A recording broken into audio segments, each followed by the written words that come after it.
তো ইব্রাহিম আদহাম রাহিমাহুল্লাহ বিখ্যাত আপনারা আবেদ, একজন লোক তার কাছে গেলেন এবং বললেন, আমার কয়েকটা সন্তান আছে, ওদের জন্য আমার একটু আয় ইনকাম করতে হবে, আমি একটু যাচ্ছি, আপনি তো আমার প্রতিবেশী, আপনি আমার সন্তানদের দিকে একটু খবর রাখেন, বলে আচ্ছা যাও।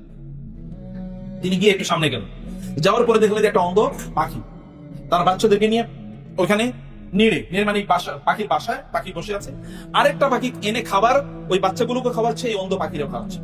তিনি চিন্তা করলেন, সুবহানাল্লাহ, এই অন্ধ পাখিরই যদি আল্লাহ তাআলা খাওয়াইতে পারেন তার বাচ্চা সহ, তাহলে আল্লাহ তাআলা আমারও খাওয়াইতে পারেন, তাহলে আমি তো কষ্ট করে শুনে যাচ্ছি কেন? এটা মনে করে তিনি এখান থেকে ফিরে চলে এসেছেন, মানে আল্লাহ তাআলা তো আমাকে খাওয়াবেনি। এসে ইব্রাহিম ইবনে আদহাম এসে দেখা করার পর ইব্রাহিম ইবনে আদহাম বলে, কি ব্যাপার, তুমি না ইনকাম করতে গেলে তুমি ফিরে আসলে কেন? মানে আমি গিয়ে দেখলাম এরকম একটা অন্ধ পাখিকে খাওয়াচ্ছে, আরেকটা পাখি এবং বাচ্চাদেরকে খাওয়াচ্ছে, আমি চিন্তা করলাম আল্লাহ তো আমাকে খাওয়াইতে পারেন, তাহলে আমার তো কষ্ট করার দরকার কি? ইব্রাহিম আদহাম বলে, না হারে, তুমি অন্ধ পাখির মতো হতে চাইলা, কিন্তু যেই পাখিটা ওরে আইনা খাওয়াইতেছে তার মতো হইতে পারলা, তুমি হতে চাই না। যে অন্ধ পাখি বসে বসে খাইতেছে তার চেয়ে যে তারা এনে খাওয়াচ্ছে সে অনেক উত্তম। তুমি উত্তমটা হও, তুমি অধমটা কেন হতে চাচ্ছ?